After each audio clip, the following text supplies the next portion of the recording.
Good morning students. Class 6 subject Hindi और chapter number 16 और chapter का नाम है वन के मार्ग में। और इसके जो लेखक है जिनके द्वारा लिखा गया है गोस्वामी तुलसीदास जी हैं। और इसमें गोस्वामी तुलसीदास जी यानी इनका नाम हिंदी भक्ति शाखा के कवियों में गिना गया है। हिंदी भाषा के कवियों में लिखा गया है और कवियों में गिना जाता है। और इन्होंने मुख्यतः भगवान श्री राम की भक्ति में रचनाएं लिखी हैं। और इनका जो बचपन का जो नाम है राममूला जी है, क्योंकि इनका जो जन्म हुआ तब सबसे पहले इन्होंने भगवान राम का नाम बोला था, इसलिए इनका नाम राममूला जी पड़ गया। और उनकी अपनी इस कविता में तुलसीदास जी ने भगवान श्री राम चंद्र जी के वन गमन का वर्णन किया है।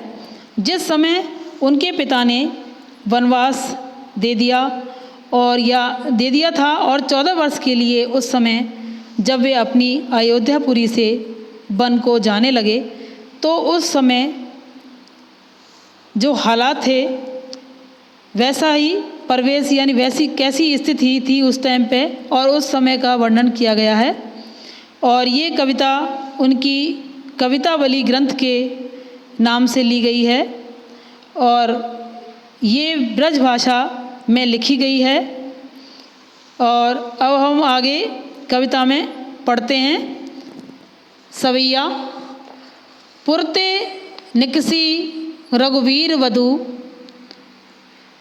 पुरते निकसी रघुवीर वधु, धरी धीर दय मग में डगते द्वय, झलकी भरी भाल कनी जल की, पुट सूखी गए मरुधा मधुरा धरबे, फिरी भूजती है चलनो अब कैतिक पूर्ण कुटी, करे हो हिक्कित होवे तिये की लखी, आतुरता पिए की अखियाँ अति चारु चली, जल चौवे।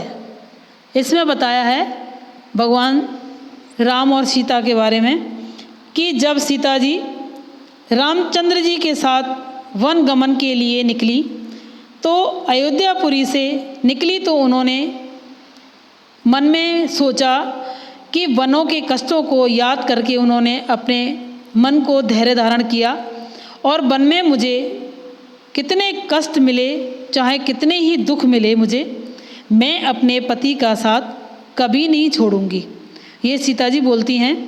और उन्होंने इस बात को याद करके धीरज धारण किया और दोनों पैरों को धीर धे मग में डग द्वय यानी पैर रखे और उन्होंने धीरज धारण किया और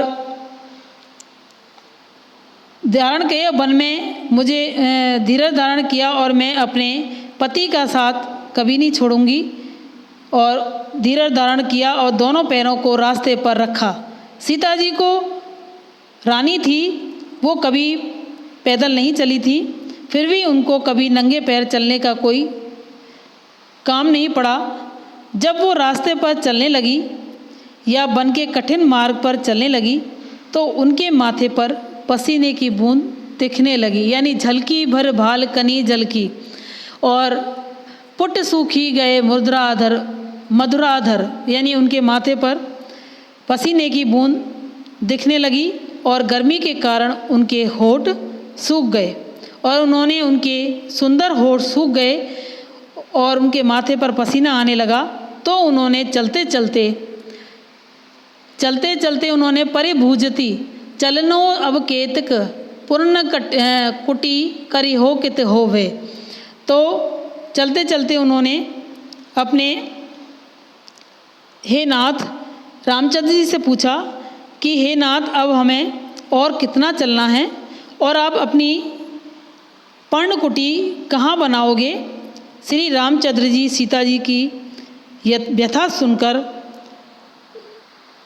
आकुलता देखकर यानी उनकी व्याकुलता को देख करके उनकी बात सुन करके उनकी सुंदर आँखों में से प्रेम रूपी आंसू यानी तिय लखी आतुरता पिए आँखें अति चारु चली जल चौवे, यानी उनकी जो आतुरता है, उनकी व्याकुलता को देखकर उनकी आँखों में से प्रेम रूपी आंसू बहने लगे और रामचंद्र जी की बहुत सुंदर आँखों में से आंसू की बूंदें बहने लगी। आगे दूसरे पैराग्राफ में हम पढ़ते हैं कि जल को गए लखनु है लरिका परिखो पिए छहा घरीक होवे ठाड़े पोछे पसेऊ बयारी करो अरु पाए पखार्यो भूभुरी ढाड़े तुलसी रघुवीर प्रियाश्रम जानी के बैठी विलम्ब लो कंटक काढ़े जानकी नहा को नेह लख्यो पुल को तनुबारी बिलोचन बाड़े। इसमें सीता जी श्री रामचंद्र जी से कह रही हैं कि लक्ष्मण जी जल लेने के लिए गए हुए हैं और वो अभी छोटे हैं, जल लेने गए हुए हैं और वह अभी छोटे बालक हैं और उनके आने में उनको देर लग सकती है। सीता जी रामचंद्र जी से कह रही हैं और कि जब तक वो कह रही हैं कि जब तक आप पेड़ की छाया में बैठ जाइए। जल को ले लखनऊ यानी लखन यानी लक्ष्मण हैं, वो जल लेने के लिए गए हुए हैं। लरिका परिखो पिए और छाँ घरीक है ठाड़े, यानी अपन छाया में यानी पेड़ की जो छाया में अपन बैठ जाते हैं, बैठ जाइए और मैं आपके शरीर का जो पसीना है वो पोंछ दूंगी। पोंछे पसे बयारी करो अरु पाए पखारे भूवरी ठाड़े, यानी पोंछ दूंगी और मैं आपकी ठंडी हवा करूंगी और फिर ठंडे जल से यानी जो आपके गर्म रेत से जो आपके तुलसी रघुवीर प्रिया जाने के बैठे विलम्ब लो कंटक काढ़े, यानी गर्म रेत में जले तुम्हारे जो पैरें हैं, पैरों को मैं धो दूंगी। और यह सीता जी राम जी से बोलती हैं और रामचंद्र जी पेड़ के नीचे बैठ जाते हैं।